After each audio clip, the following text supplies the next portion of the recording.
Aleichem Malachei Yashodei Malachei Elyoy Mimelech Malachei Amelochim HaKadosh Baruch Hu Boyachem L'Sholoi Malachei Yasholoi Malachei Elyoy Mimelech Malachei Amelochim HaKadosh Baruch Hu Baruch Hu Nile Shalom Malachei Yasholom Malachei Elyoy Malachei Elyoy Mimelech Malachei Amelochim HaKadosh Baruch Hu.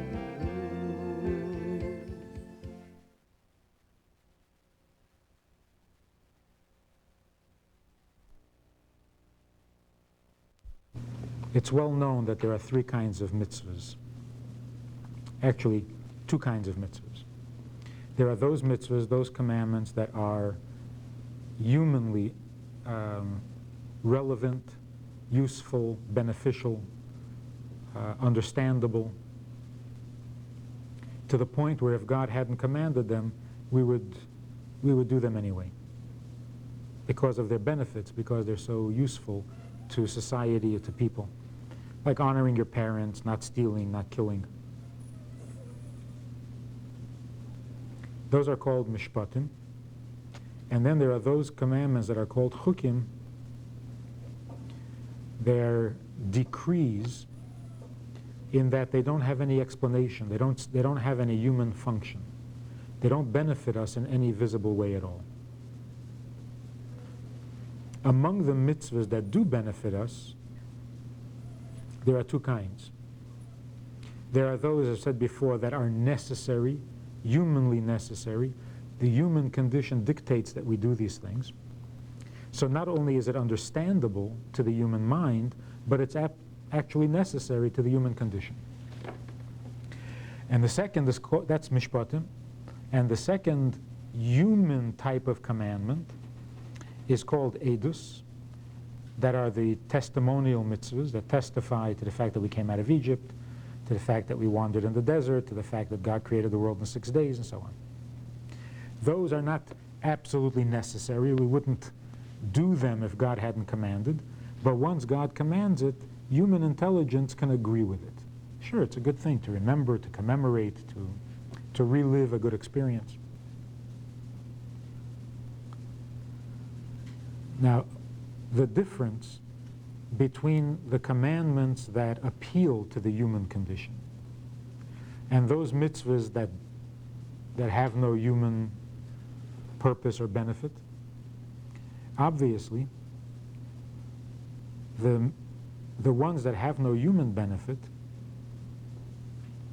are coming from a level of godliness that hasn't compromised itself to the human condition. It's the way God thinks, it's what God wants on His level. And therefore it doesn't appeal to us, it isn't adjusted to us, it's not come down through the worlds, through the level of worlds, to where it becomes relevant or understandable to the human condition. So those commandments, the chukim, are on His level. Whereas the commandments that do make sense and that are necessary to the human condition, that's because they came down to our level. To put it in different words, there are those commandments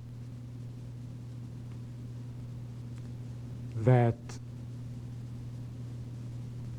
primarily express wisdom. And if you're going to express wisdom, you have to make yourself understood. And then, so even though it's God's wisdom, but it's wisdom that God wants to make himself known to us, so the mitzvah takes on a reason, a logic, a purpose, a benefit, because that's his wisdom. And wisdom communicates itself. There's the other part of the mitzvah that is God's will, that God wants. What someone wants doesn't necessarily have to communicate itself intelligently, because will doesn't always have an intelligent reason. So when God is expressing his will, that's what he wants, and he wants what he wants because he is who he is. And so those commandments aren't going to appeal to the human condition. They are his needs, not ours. But those commandments that express primarily God's wisdom,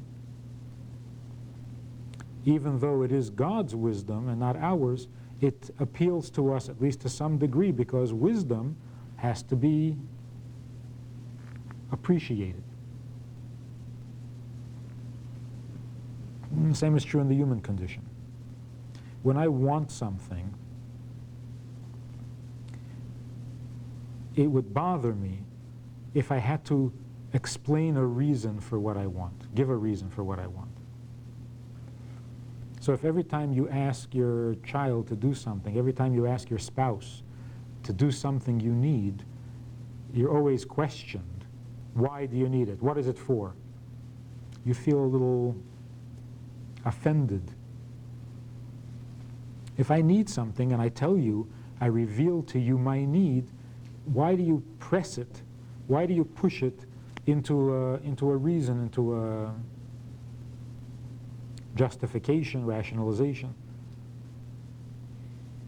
But when I'm trying to convey something I understood, and you say, yeah, I believe you, then that's frustrating, because I'm trying to communicate intelligently, and you're dismissing me with, yeah, sure.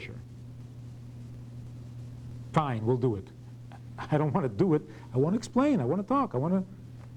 So there are different reactions to the different expressions. When I'm expressing will,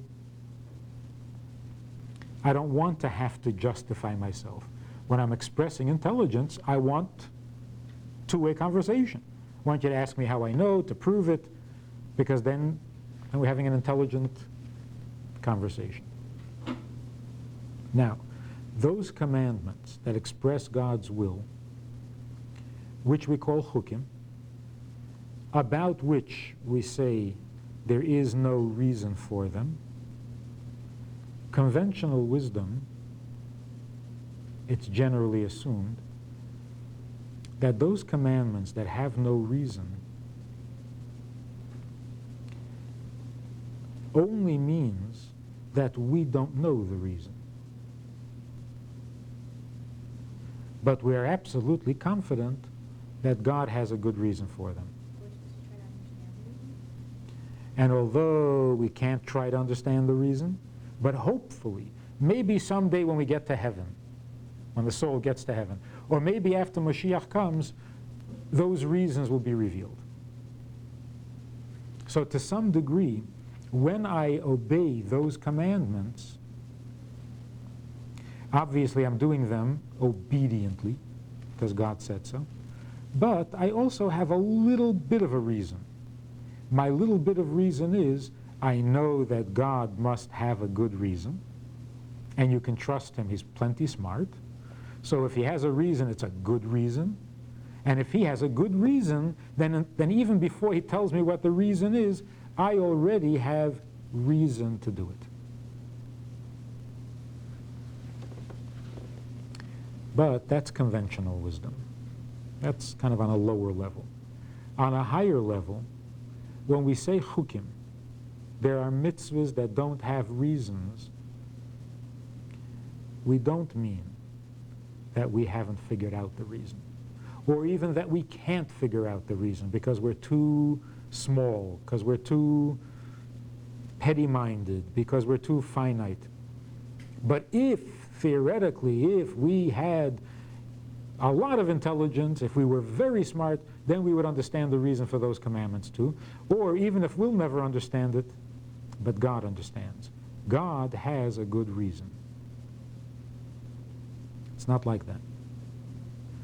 When the Torah says that there are commandments that have no reason, it means that there is no reason. Not that we don't know the reason, but that there is no reason. There is nothing to know. To put it bluntly, even if you asked God himself, why do we have to separate meat from milk? Which is one of the chukim. Why is the cow kosher and the pig is not? Or the camel is not? Or the frog?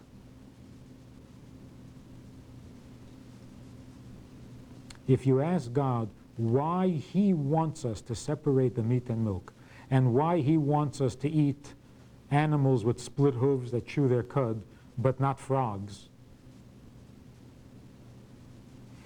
he won't know. He can't tell you. So you can't ask him, because he doesn't know.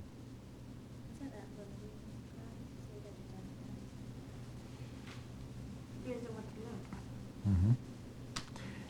Anything that is knowable, God knows, because he knows everything. But that where there's nothing to know, then even if you're very smart, what are you going to do? There's nothing to know. So is there a reason or is there not? There is none. How could God do something without a reason? Ah.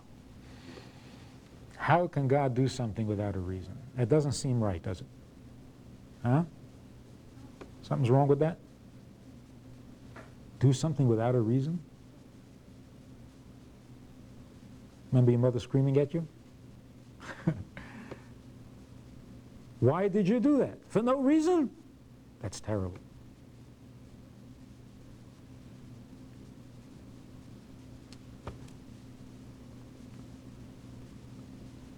In the human condition, intelligence is a very lofty and sophisticated talent.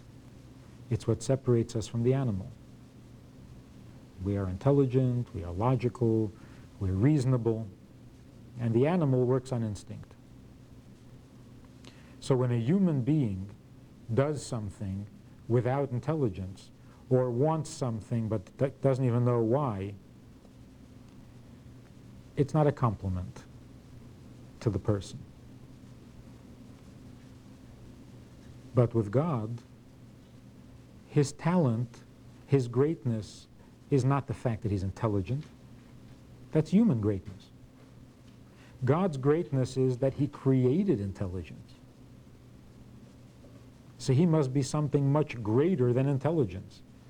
So to say of God, I'm impressed with God, he's so smart, that's not kosher. That's not a true description of God's greatness, that he's smart. He created intelligence. But even in the human being, when we get right down to it, there are many things that we want for which we have no reason. We have no reason. For example, the will to live. We have no reason. Anyone who has ever tried to explain to a suicidal person a reason to live quickly runs out of what to say. There's no reason to live. And when a baby struggles to survive or doesn't want to die, certainly the baby doesn't have a reason. You can't even say that the reason a baby wants to live is because living is so pleasurable. Because even, God forbid, a baby born into pain struggles to live. Why? We don't know. And the fact that we don't know is what makes life, or proves that life is really precious. If the will to live was the result of a reason, then life itself would be only as good as your reason. Now, how good can your reason be? Reason is finite. For every argument, there's a counter-argument. So if we lived for a reason, our life would be very flimsy. The greatness of life is that we want it before we even think, before we even are capable of reasoning. Already we want life. So that will, which comes before intelligence, doesn't need an intelligent excuse. I don't have to have a reason for wanting to live. In fact, it's that I want to live that makes me reason. It's because I have a desire for life that I want to understand life, I want to understand what's going on around me, I want to understand how to improve my life. So what activates my reason? What causes me to think? My will to live. So it can't be the other way around. My thinking cannot produce a will to live. The will to live produces my thinking.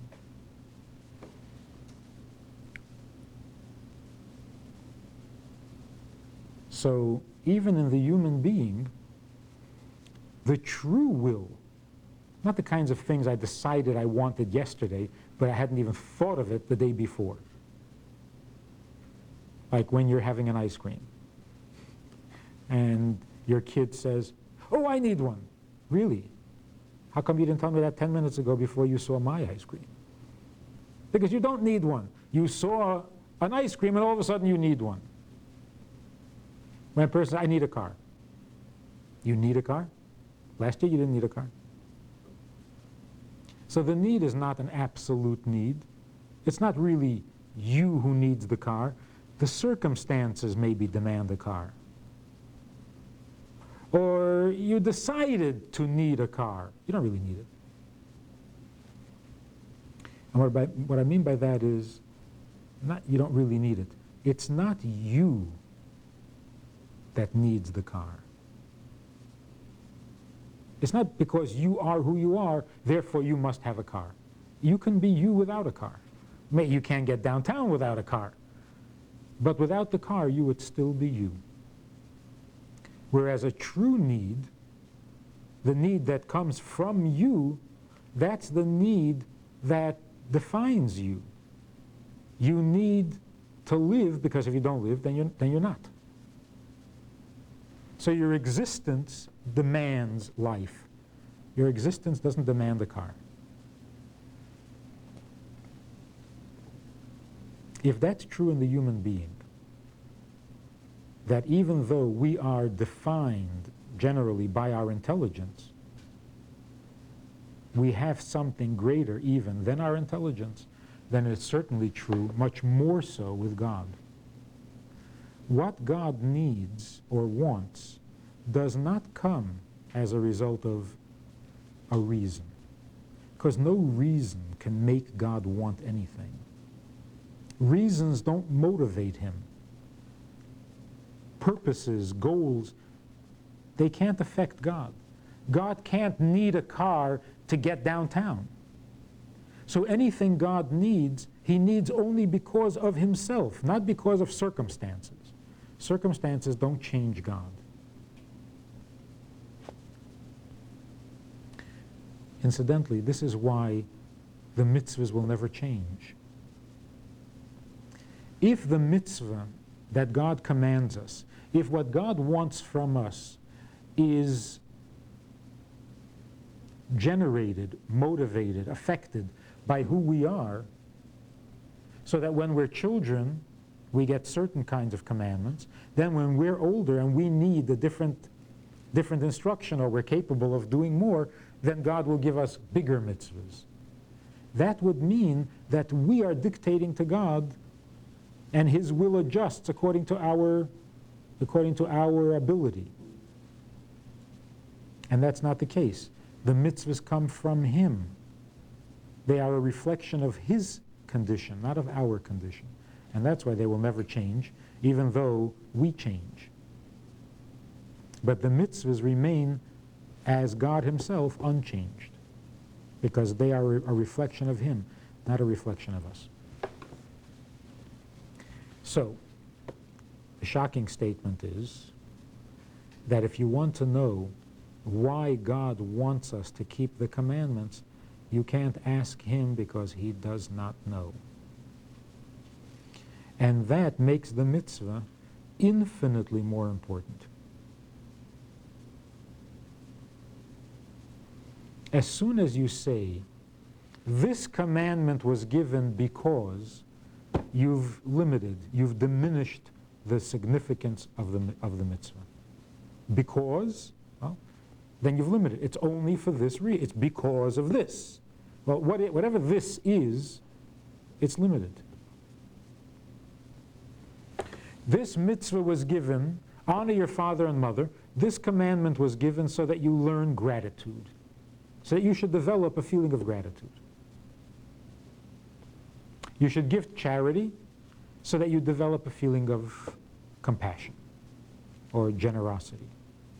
You should keep Shabbos in order to refresh yourself for the coming week. These are all good reasons. But you can see that a reason limits the scope or the significance of a mitzvah. So that's what it is. The mitzvah is important in that it teaches us compassion. Well, it's a good thing to learn compassion, but it's not everything. So you've reduced the mitzvah to a human level. Let's think of it a different way.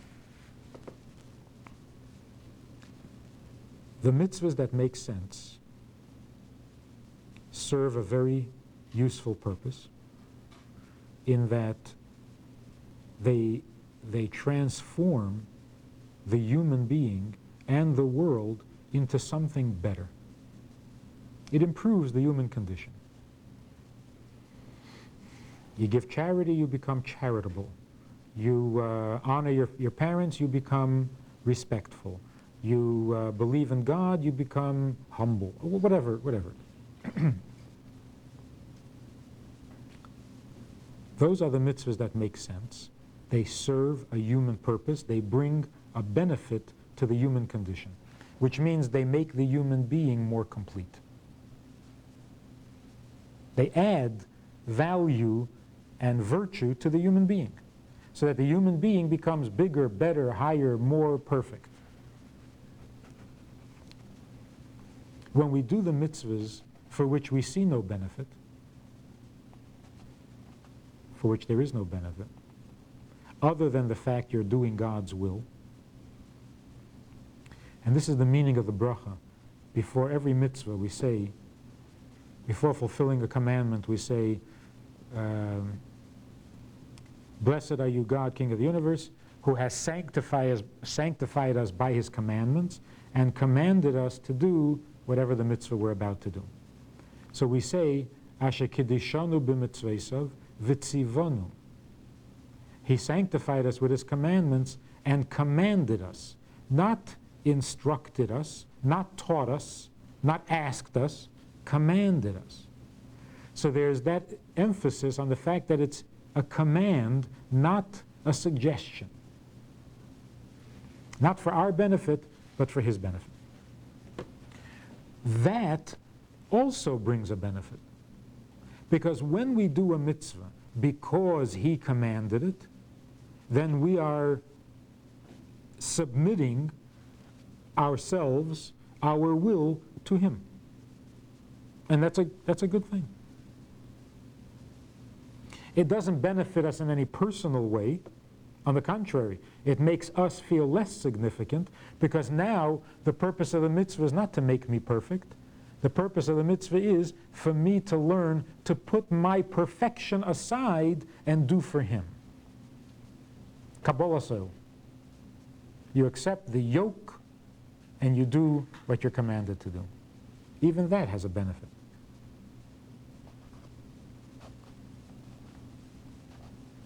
So if we say that the mitzvahs that make sense serve to enhance our personality, our character, our intelligence, our social life, and those commandments that make no sense and have no human benefit, their purpose is to humble us before God.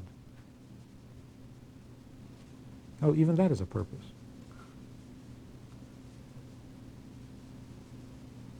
So the Rebbe explains, and this is the Rebbe's original teaching, that in addition to the fact that the chukim have no reason and you do them only because God said so, the true meaning of chukim is that you do them because of God and not even because God said so. Does this make any sense?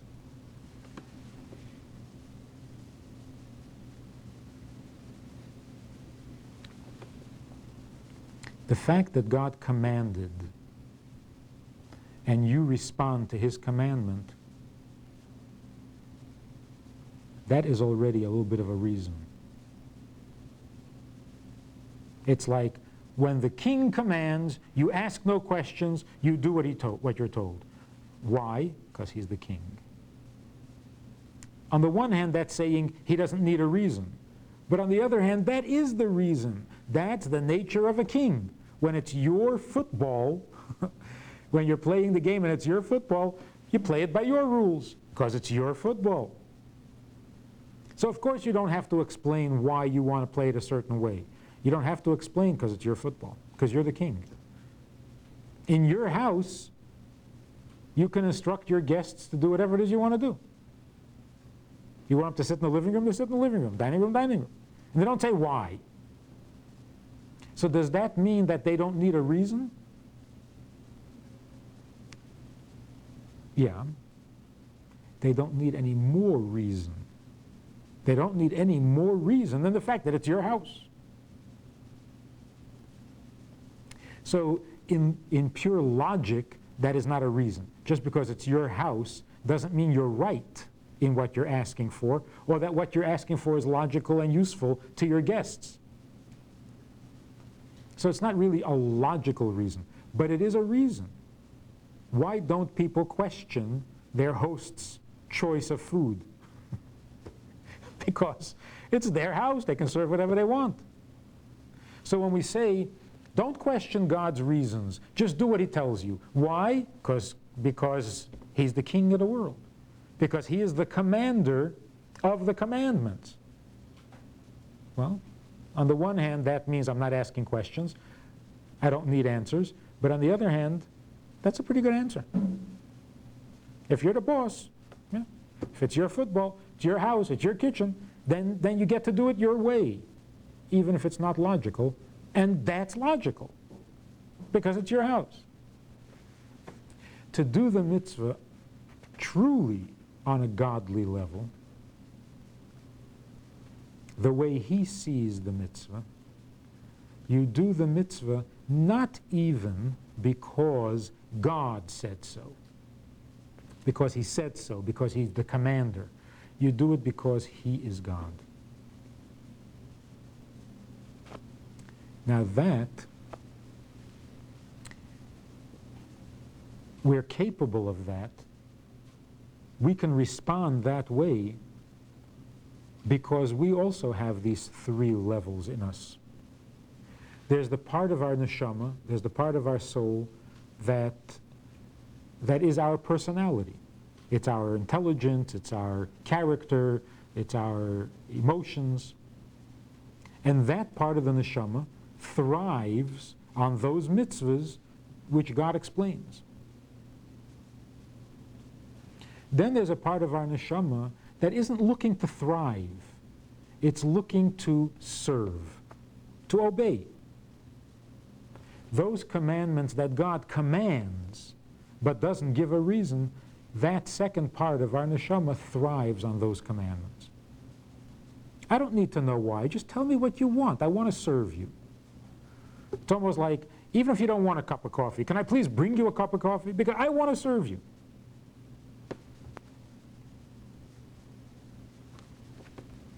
Then there's the part of the neshama that does the mitzvah for no reason at all. Not even the humbling, self-denying service that the second part of the neshama does instinctively. The third part of the neshama, it does the mitzvah because it is a neshama. And that's why, what part of the mitzvah does it respond to? To the part of the mitzvah where God wants the mitzvah for no reason at all, not even as a commandment by which we serve Him, but simply because He is God. He wants the mitzvah because He is the mitzvah. God says, keep Shabbos. What does that tell us? That He wants us to be Shabbosdik? Yes. But if He is telling us to keep Shabbos, it means that He is Shabbos. He is Shabbosdik. God tells us not to steal. Why? Because He is not a stealer. He tells us to keep kosher because He's kosher. He tells us to be honest because He's honest. Not because He wants honesty. Not because He needs us to be honest. Not because we need to be honest. But because He is honest. He is what He commands. And when we respond to that part of the mitzvah, we are responding from that part of our neshama that is the mitzvah. Not that does the mitzvah for selfish reasons or even for selfless reasons. But simply because a Jew and a mitzvah are the same thing, just as God and the mitzvah is the same thing. So why does God want a mitzvah? Does He have a good reason? If He had a good reason, would it still be a mitzvah? Or would it be just a plan? Now, this idea that the mitzvahs, the commandments that God gives us, is really an expression of Himself and not of us, of our needs, that actually happened at Mount Sinai. Before Mount Sinai, there were mitzvahs. There were mitzvahs that God gave to Adam and Chava, to Adam and Eve. There are mitzvahs that God gave to Noach, mitzvahs God gave to Avraham, and even mitzvahs that God gave to Moshe, but before Mount Sinai. All those mitzvahs were necessary in creation. They were not a description of God Himself. Including also the 7 mitzvahs that all human beings have to keep. They were given to Noah and his children, but they were not an expression of God Himself until Har Sinai, until God came down to Mount Sinai and gave the commandments not as instructions for good behavior, but as a revelation of Himself. Wasn't Shabbos given first? Yeah, but it was given again. So when it was given at Mount Sinai, then it became an expression of God Himself. Wasn't an expression of God? No. So what was it? A need. Was it need to keep Shabbos before? Yes, a human need, or a worldly need. What is the benefit of keeping Shabbos? It testifies to the fact that God created the world and that people can't just run off with it and do what they want with it. That was a necessary function of keeping Shabbos. But after Mount Sinai, as one of the 10 commandments, it became an expression of God Himself. That's why the first word of the 10 commandments, of the tablets, is Anochi, which stands for I give you my soul in writing. God says, I give you my soul in writing, which means that now I'm not just giving you good ideas, good advice, useful commandments, inspiring commandments, uplifting commandments. Now I'm telling you what I'm all about. I'm investing myself in the writing because the commandments is me. And that happened at Mount Sinai. And that's why before, when God gave commandments, he didn't ask before he gave them. Before God came down to Mount Sinai, he asked. And we had to say, yes, we will do them without even asking why. Because when God is expressing himself, then you don't ask why. Can't ask why. It doesn't make sense. The fact that God is king of the world and he wants things to run a certain way, that's a good enough reason for some commandments. Why isn't it a good enough reason for all of the commandments? Why do we have to have some that have a reason and some that don't have a reason? More of a reason. Right. If doing it because God wants it and he's the king is a reason, why do we have some commandments that have even more of a reason? In general, I was getting around to that, if all of the commandments express a need that God has, then why does any mitzvah ever have a reason? How did God's need somehow become useful to us, beneficial to us? And more than that, those mitzvahs that do have a reason, God himself insists that we know the reason and do it so that we get those benefits.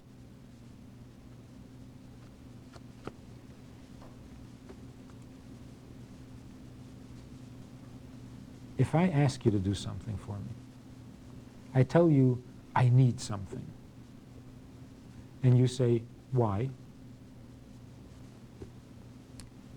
I'm not exactly in the mood for a conversation right now, certainly not for analysis. Don't ask me why I need what I need. There are many things I need and I don't know why. I don't know why.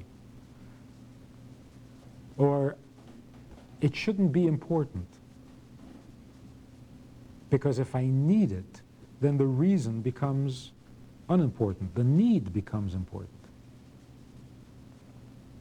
I mean, certainly in a medical emergency, when the doctor says, this patient needs a transfusion, you don't stop to discuss why. Of course, you want to make sure that he does really need it. Does he really need it? But if he really needs it, this is not a time to discuss the benefits of transfusions or how transfusions work. Do it, then we'll discuss it. So if a parent says to a child, I need you to do such and such, go. And the kid says, why? Do it, and then come back, and then I'll tell you why. If I know why. We'll discuss it. If a husband hears his wife say, I need, the first thing he has to do is take care of the need. Now, he doesn't really have to come back and discuss it. If he takes care of the need, it's done. But to make it even better, after having done what the need demanded, now you come back and you say, you know, I'm fascinated. I want to understand. I want to get closer. I want to get into your head and see, what is it you need? Why do you need this? When do you need this?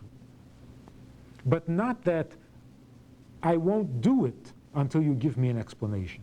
I'll do it because you need it. But more than that, in addition to being devoted to your need, I would also like to bring that need into my understanding. I would like to develop a feeling for your need and not only a response to your need. God says, I want to be close to you. How does God get close to us? If he won't tell us what he really needs, then we'll never get close to him. We'll only be touching the surface. So in order for us to get close to him, the main thing, the first step is God has to reveal himself. Who are you? What do you really want? So God comes down to Mount Sinai and says, okay, here goes. Ano nafshi ksavis Yehovis. I'm giving myself to you in writing. Isn't God more than just that? No. That's it. It seems like God is even more than that. More than what? More than the Torah. Everything about God is in the Torah. Yes. And the Torah itself is How can you put infinite. God on paper? Listen to what's happening here. God comes down to Mount Sinai, and the first step is he reveals himself. In that early stage, when God revealed himself, what happened to the people listening, witnessing this event? They died. It was overwhelming. It was too much. Because it was God as he is, not as he adjusts himself to us. It was a straight bearing of the soul, and we were overwhelmed. Otherwise, it doesn't make sense. It says that for every commandment that God said, we died, we passed out. Why? God said, honor your father and mother, and we said, oh no, and passed out? Oh, is the show so shocking? I mean, which one of the 10 commandments is so shocking that you die from it? Have no other gods? What is that? Shocking? What did we die from? Obviously not from the commandment, but from the fact that we saw the commander in the commandment. We heard him. Not we heard him. We heard him. And that was overwhelming. Leave the commandments or something. Died. Right. That was the first stage. The second stage was where the people said, we can't. Too much. Too much. Talk to Moshe. Let God talk to Moshe, and Moshe will pass it on to us because we can't take such revelation. So that became the second step. Torah tziva lanu Moshe. That Moshe became the voice of God. That was like a buffer that we were able to accept. Then God says, now that you've agreed to do my commandments and you're overwhelmed by the fact that it's really me, that this is really me. Now that I have done my share, I've given myself to you by revealing myself. Now, how does that closeness complete itself? So far it's only one-sided, and you need two sides. God makes himself available to that closeness. But where is the closeness? If we're going to faint every time he talks, there's no closeness. So God says, when I give you myself, which means a commandment that has no reason, God didn't think it up, God has no project going, it's not that he wants to get something out of the mitzvah or that the mitzvah should have some kind of an effect, it's that he is the mitzvah. So he revealed that to us. Now what? How do we get close? Now we know what to get close to. How do we get close? So God says, take that piece of me,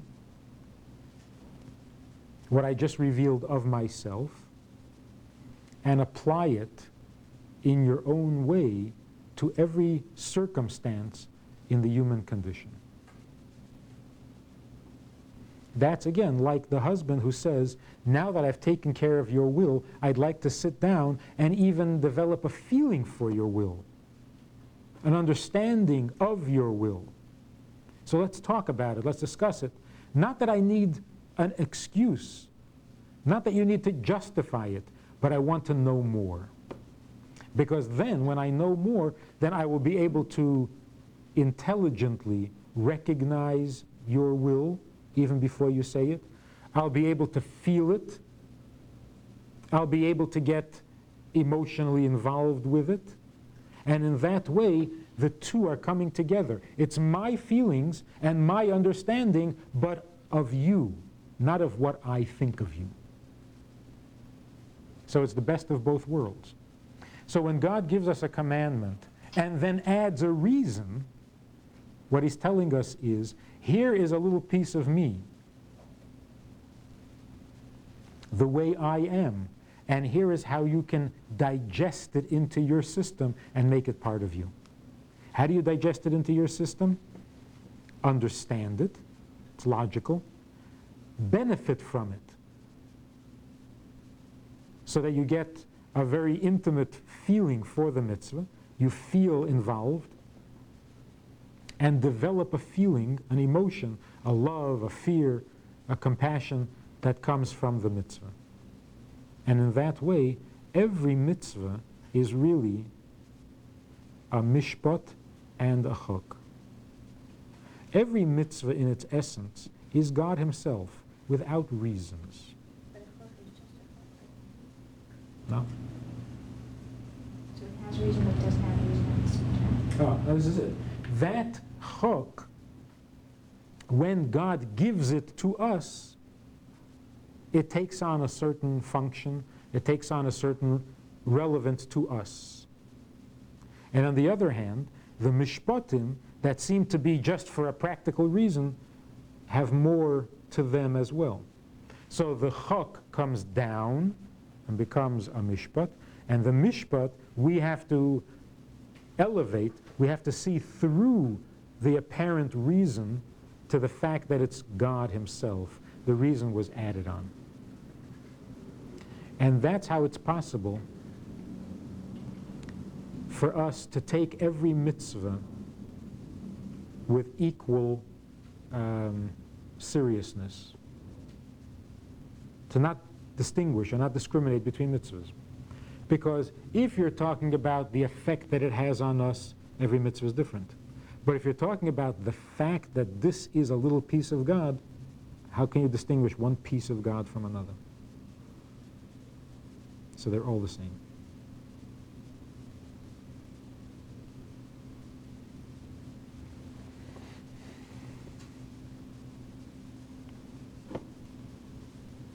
And that's the meaning of the bracha, Asher Kiddishanu b'mitzvosav v'tzivanu. The what is it called? The grammar, the tense, the tenses of the bracha keep going back and forth.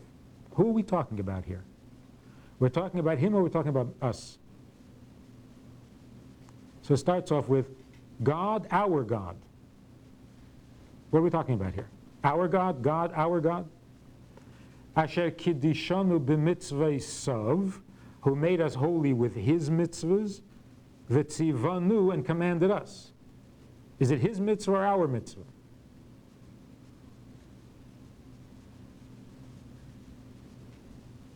It's because in every mitzvah there are both parts.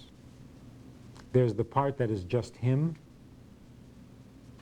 unaffected by us, and then there's the part of the mitzvah that adjusts itself to us so that we can be connected to it, involved in it, merged with it.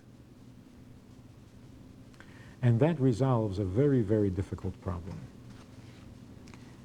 If you talk to most rabbis, most teachers, scholars, and you say, who needs the mitzvah?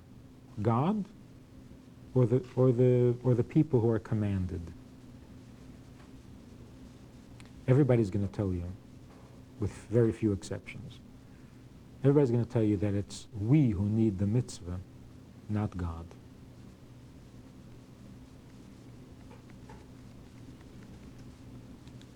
For all sorts of reasons. But what they will quote, the authority, the statement that they will quote to you to prove their point, is where the Gemara says, "Le'nitnu hamitzvos elo letzaves behemes habriyos." The commandments were given only to improve, to correct, to elevate the human condition, or the created condition. So, is that it? That's pretty clear, right? That's pretty authoritative, pretty strongly worded, unequivocal. Mitzvahs were given only, doesn't leave much room for any doubt. They were given only to improve us. We don't know how they improve us, but they must. That's what you're going to be told. But now I think we'll understand it better. It doesn't say that God wants the mitzvah in order to improve us. It says, le'nitnu ha-mitzvahs. The mitzvahs weren't given to us except to improve our condition. Which means very simply, in the connection that God creates between Him and us through the mitzvah exists because He is God and that's what He is. He is Shabbos and He is kosher and He is holy and He is whatever. Why did He give it to us?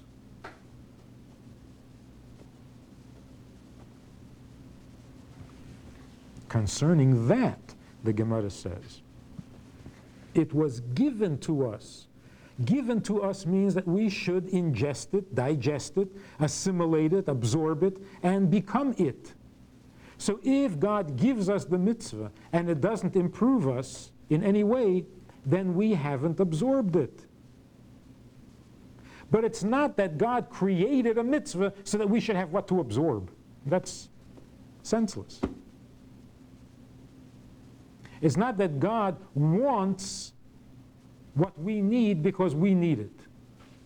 And there are all sorts of explanations. Like a father doesn't really need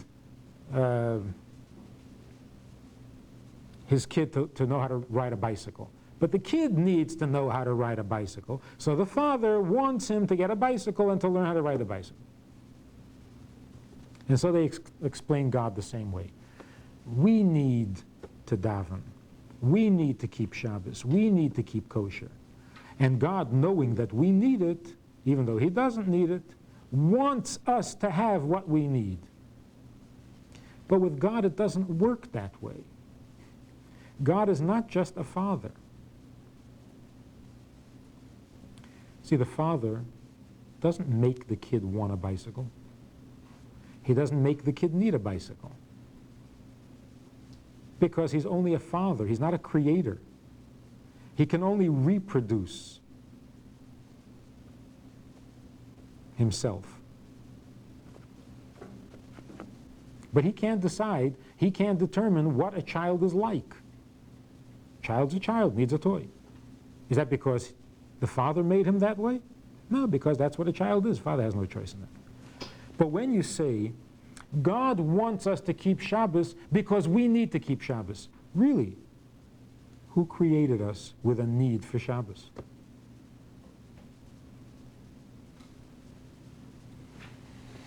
God tells us to be honest because we need to be honest. Really? How did that happen? It's not like God came along and found a finished product and had to deal with it. So what can He do? He has to take care of our needs because those are our needs. No, He created those needs. So now we go back to the question. Why does God want us to keep Shabbos? Because we need to? Why did He create us with that need? Right. It's because He needs Shabbos. And we were created in His image. Not the other way around. It's not that we need Shabbos, so He needs it also to some degree. He needs it for us. Then He's created in our image. Then He's a reflection of us. It's not that way. So, what the Rebbe added to this whole discussion is that we always knew there were mitzvahs that had reasons and were mitzvahs that had no reason. We always knew that the mitzvahs that had no reason were in some way higher than the mitzvahs that do have reason. But we never knew that there was a third level. That even when you do a mitzvah without a reason, that's not the highest level. You're doing it because God doesn't have to give you a reason. That's not the highest level. The really highest level is you do the mitzvah because it is God, not because God wants you to, not because He's the boss, but because He's God. And that's why the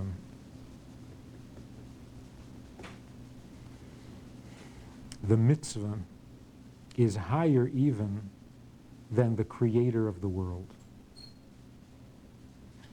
Because the fact that God created the world is not the real Him. The mitzvah is the real Him. So when we say, keep the commandments of the creator of the world, that's not the highest level. You're keeping the commandment because He's the creator? Well, that's a reason. It's a good reason. If He's the creator, He gets to call the shots. We do mitzvahs because we relate to God above and beyond the fact that He's our creator. And that's what we say in the Rosh Hashanah, Yom Kippur song, the davening, Avinu Malkeinu. Avinu Malkeinu, our Father, our King. We have no other king besides you. What is this Father and King? You can do a mitzvah because He is our King. He's the master of the world, creator of the world, master of the universe. So He is our King, and that's why we do mitzvahs. Even the mitzvahs that make sense, we realize that really it's His will that we're doing, and He's the King. But then there's an even higher level. He's our Father. And that means we're connected on a much deeper level than the commander and the commandee. So God commands us to do the mitzvah not because He's a commander, but because He is a Father. And we respond and do the mitzvah not because we are obedient, but because we are Him. We are His. And that is that higher part of the soul, that the fact that we are His, not to become His, not because we are His, the fact that we are His makes us respond to the same things that He responds to. He is Shabbosdik, we are Shabbosdik. So the commandment, thou shalt, means you should, and it means you are. This is what you are.